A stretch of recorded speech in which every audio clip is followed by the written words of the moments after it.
Hi, everyone, and welcome to the Private Practice with Soul podcast. This is the first podcast for counsellors that just don't align with the traditional approaches to business and that want to use their spiritual gifts, talents, and interests to create, you guessed it, a private practice with soul.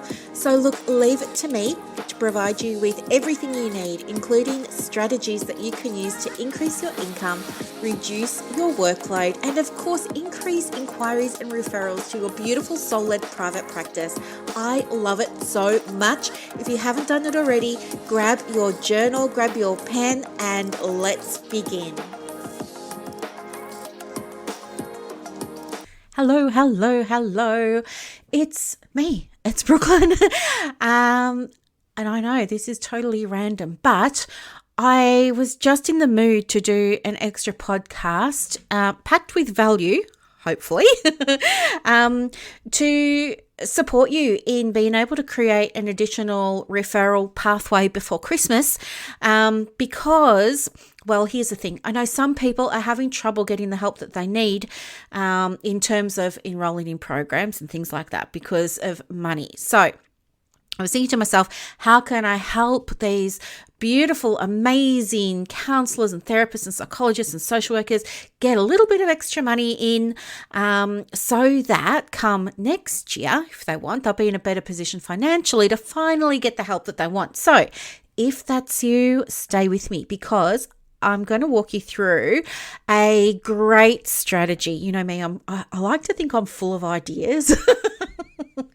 I don't know, maybe it's just me, but I have just had this idea that I wanted to share with you because I think it's going to help you so much. So, okay, when you want to create a referral pathway, there are a few ways that you can go about it, and back in the 90s,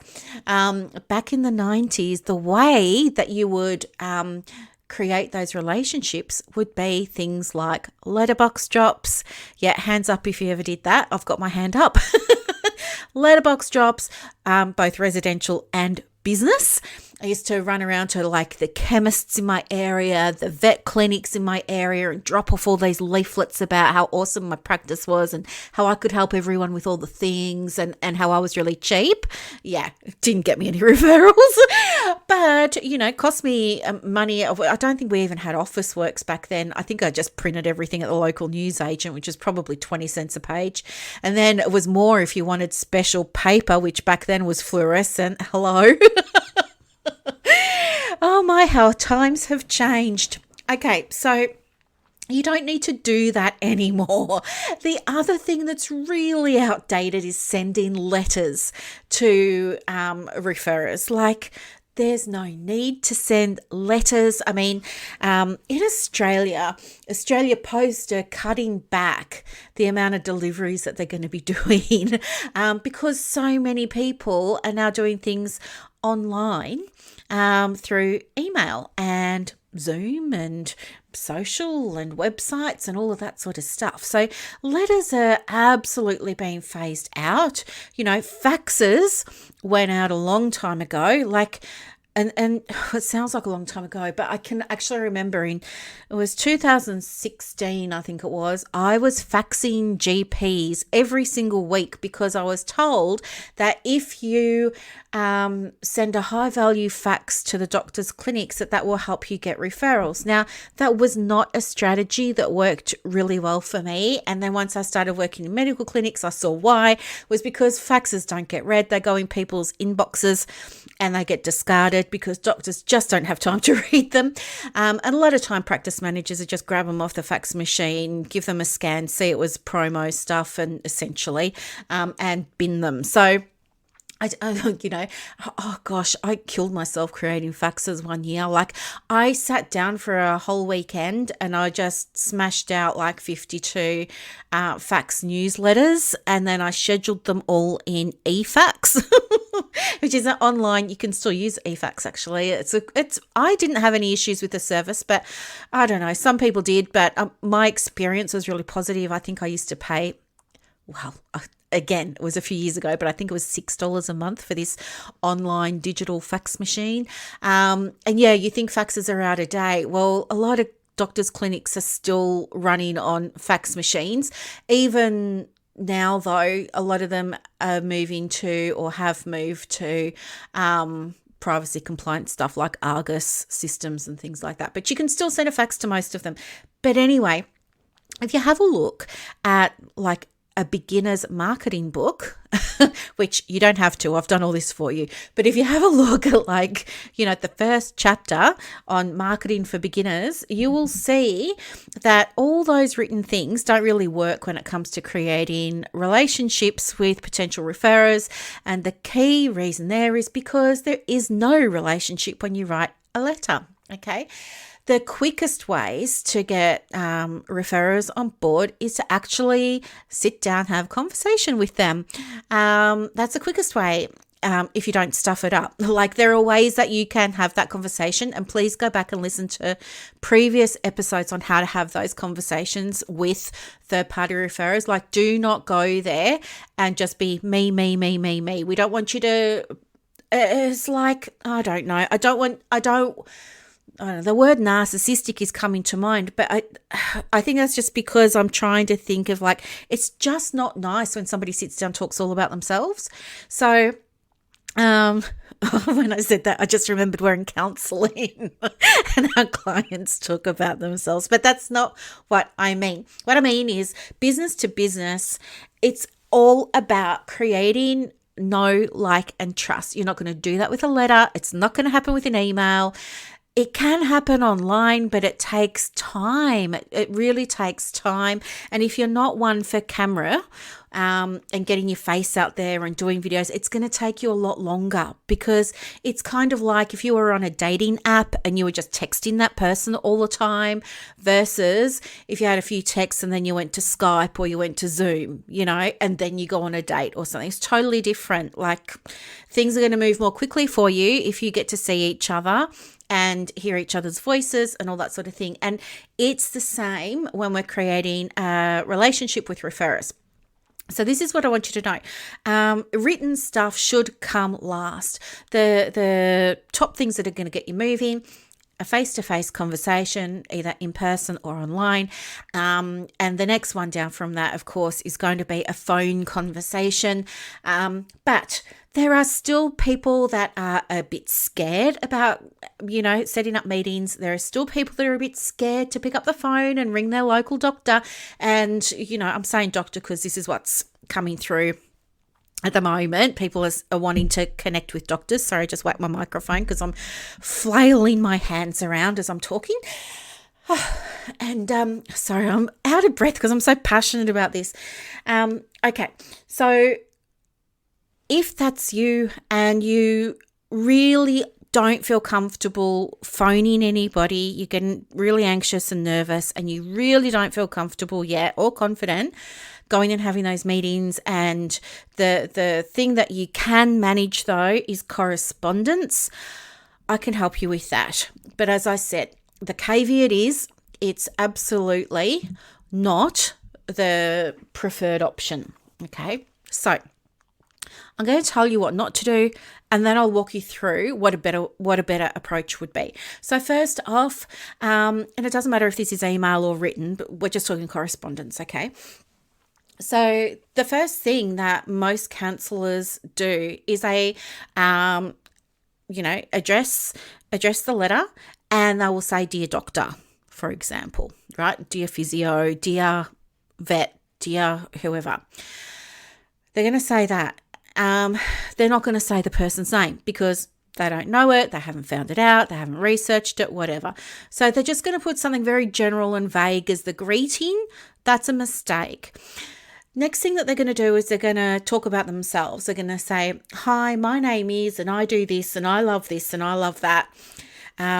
My areas of expertise are blah, blah, blah, blah, blah." And they're probably going to say they do all the things for all the people all the time. And it's going to be like a really long bullet list of what they do. And then they're going to maybe whack on their qualifications. And then they're going to say, so if any of this sounds good to you, and if you have a client that needs some help or support, then get in touch with me, or stuff like that, right?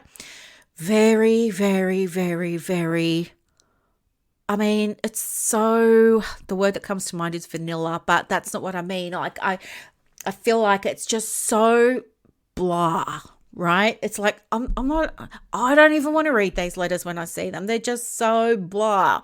And do you know what? Those poor referrers probably cop a lot of these every single day or week from other therapists. So let me show you my technique or my strategy. So if you've got your podcast journal and your pen, amazing. If you don't, hit pause and then come back. I'm just going to keep talking. Okay, so I would take the time to find out who's going to be reading this correspondence. So I wouldn't just send it to general admin. If you only have an admin email address like info at, ABCDEFG doctor's clinic, I would still find out the name of the doctor that you want to read the email, and I would address it to that person, right? I would say, Dear Dr. Bob, where did I get Dr. Bob from? That's reminded me of What About Bob? Have you seen that show? Oh my gosh, it's so funny. But that's another thing. Oh, by the way, have you seen that documentary with, is it Jonah Hill and his psychiatrist? It's on Netflix at the moment, called Stutz or Stutz, Stutz. Apparently, it's getting mixed reviews, but people in my counselling group are loving it. So Gabe and I are going to sit down and watch it in the next few days, actually. But yeah, I'd love to know your thoughts. Anyway, I digress. So you're going to address the letter to the person. Then you are going to speak to that person as if they're in the room with you. So we don't want to write about you. We're going to say something like, and don't start with, I hope you're well, or I hope you're having a great week. Start with something that's going to pique their interest, right? So something like, heard you're new, welcome to Frankston, or heard you're new here, welcome to Mount Eliza, or, welcome to my beautiful suburb, or something like that, right? That's if you know that they're new to the area, for example. I'm just giving you an idea here. And then you would say, I hope you really love it here. This clinic has a beautiful reputation. And, if you like coffee, then you're going to fit right in with our community, or something like that, right? Just something really nice. Okay, something really warm, really welcoming. And you and I both know that you are good at building rapport. So I don't need to explain to you what to write in your first paragraph. You can build rapport in that first paragraph. Okay. And then you're going to say something like, did you know in our area there's been, or you could say, as you know, in our area over the last 2 or 3 years, there's been a really sharp increase in the presentation of insert your niche. So it might be, I don't know, you might say COVID trauma or something like that, right? Or grief and loss following the floods or the fires, or whatever it is that's relevant to your community, right? And you're then going to gently inquire, I just wanted to check in with you and see how you're going with that. I understand from my own experience it can be really hard at the moment to get clients in to get the help that they're really needing. And as you know, a lot of this stuff isn't covered by Medicare. Like, for example, just because you may not know, but if you're not in the Medicare system, you wouldn't know this, but a lot of things aren't even covered on a mental health care plan, right? Like grief and loss is not covered on a mental health care plan. So a doctor gets around that by writing depression, but depression is not grief and loss, right? They're different things. Grief and loss are phases that we all experience in life. Depression isn't. Depression is a clinical condition. Gently bring it to the doctor's awareness that and they know that, things like that and couples counselling or relationship counselling aren't covered by Medicare. and let them know that, you are so aware of that and you don't want anybody to be missing out on getting the help that they need, right? And that's where you're going to say something to them like, this happens to be an area of interest of mine. Don't say specialization. Say this happens to be an area of interest in mine. I've been working in this field for a long time. And then what you're going to do is you're going to give that referrer some value. What does that mean? Well, you're going to say, here are some things I wanted to share with you that might help you out when you come across clients with these challenges or condition or problem or concerns or whatever language you like to use. And then you're going to simply put maybe some links to, and don't do the general stuff that they already know, like Beyond Blue and all of that. Have resources of high value that you have created yourself. Now, you're not going to have to go and make a whole lot of content. Trust me. If you go into your Dropbox or your Google Drive, I bet you will uncover a treasure trove of things that you've already created at some point that you can throw into Canva and make them look really professional or pretty or nature-based or whatever it is your vibe is for your practice. But yeah, just keep it really professional. Do throw your photo on it, put your photo everywhere. And you're just going to have like a couple of links to things. So thinking about, like, if it's trauma, for example, you might say, here's something that you can give to your clients. And maybe you put in a link to a YouTube video you've made on trauma. Maybe you put in a link to a questionnaire that you've created that the doctor or the referrer can use to do like their own mini assessment of the impact of trauma on somebody's life and well-being at the moment, and include some next steps. Maybe you want to give the doctor a link to a little roadmap that shows that doctor how to refer to you. Maybe you want to include something of high value for the doctor, might be a little PDF on what to do when, there's wait lists in your area. And you could have 1, 2, and 3. Right? And number 1 is, of course, get them into your office, and then have question number 2 and number 3, right? Think about the mindset of that doctor or the mindset of the referrer. Imagine you are that doctor. Imagine you are that referrer, and you've got so many people coming in with the trauma and you've got nowhere to refer them to.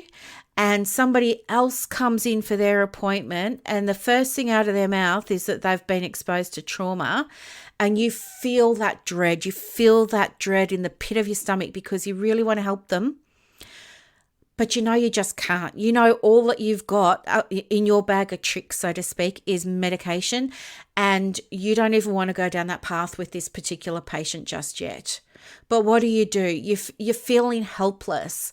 What do you need? What would be really, really, really, really helpful for you in that moment? Get yourself into that mindset. Visualize it, meditate on it, contemplate on it, journal on it, whatever it is, and the answer will come through for you about what you would need as that doctor or as that referrer. And that's what you're going to give them a link to in your email, right? So you're just going to give some value to that doctor or to that referrer. Why are we doing that instead of saying, I'm available and send me work? And, we're doing it because when we give, and we give good quality, helpful, educational, informative stuff to potential referrers that they then click on and they're surprised at just how comprehensive it is, or just how high level it is, or just how professional it is, we want them to have that, experience, right? We want them to be surprised. We want them to be delighted. We want them to go, oh my gosh, this is so good. Does she have anything else? Blah, blah, blah. So when we do this, what happens is we become a resource for that referrer. And that puts you to the top of the queue when that referrer is going to need to send somebody to you. Straight away, you're going to be the top of their mind. So never, when you write your correspondence, never say, I would love to catch up and I would love to speak to you about how you can get me some clients and how I can help your clients. No. Give, give, give. And so what I would suggest is if you do this correspondence, you know the structure now, you know the framework for it. I've given you that now. You've written it down. Don't stop there. All right. It's like, did you ever watch Mrs. Doubtfire? There was this scene at the pool and Mrs. Doubtfire was sitting at the bar and Sally Field was standing next to her and Pierce Brosnan was over on the side somewhere and Mrs. Doubtfire threw a lime at Pierce Brosnan's head and he turned around and he looked really, upset and confused about where it came from. And Mrs. Doubtfire said it was a flyby fruiting. Now, this is important because I don't want your email or your letter to be a flyby fruiting. It can't just be a one-off and then you disappear. This is about building a relationship. You are going to follow it up a few days later with another letter with more value in it. And then you're going to do it a couple of days after that, a third letter with a little bit more value in it, right? And this time, every single time, that referrer is going to want to see that email. They're going to want to download. They're going to want to binge. They're going to want to get the things so that they have the resources there to help their clients. Okay, so that's all you're going to do. And then at the end of that third letter, if you want to, that is when you would say something like, let me know, have these resources been helpful? Would you like me to keep sending them? Or something like that. Just make an invitation for that referrer to connect back with you so it's not all one way. Okay, and this is what we call nurturing. All right. And this is the stuff that is getting taught in Marketing with Soul. It starts on Thursday. If you want to come along, you absolutely are so welcome to come along.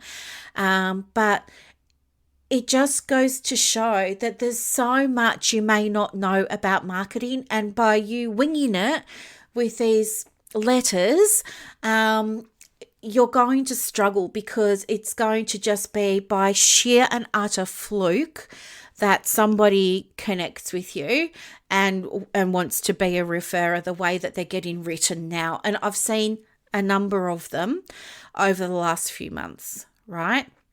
So if you want to get those referrals happening, here's how to do it. It's not the only way to do it. There are better ways to build those referral pathways. And yeah, you don't know what you don't know. But that's why I have this podcast. And that's why I pulled everything together for you and bundled it up into that 9-week program of Marketing with Soul. Okay. So if you want help, let me know. For those of you who are great with DIY, go for it. I wish you the best of luck. If this episode was helpful, let me know because I would love to hear, your results. My results. So I want you to just do so well, but I can only help you with that as far as you're willing to be helped. Okay. So anyway, I hope that this was powerful and useful and all of the things. Have a beautiful day. Thanks for listening to another episode. Bye. I hope that you loved this episode as much as I loved putting it together for you. To get more resources to help you in your private practice, head over to Instagram. My handle is @theprivatepracticecoach. And also, if you want more inquiries and referrals for your business, let me know. I have a program called Clients on Demand that opens every quarter, and I can absolutely get you some information for that as well. You are doing an amazing job. Thank you for sharing your gifts with the world. Bye.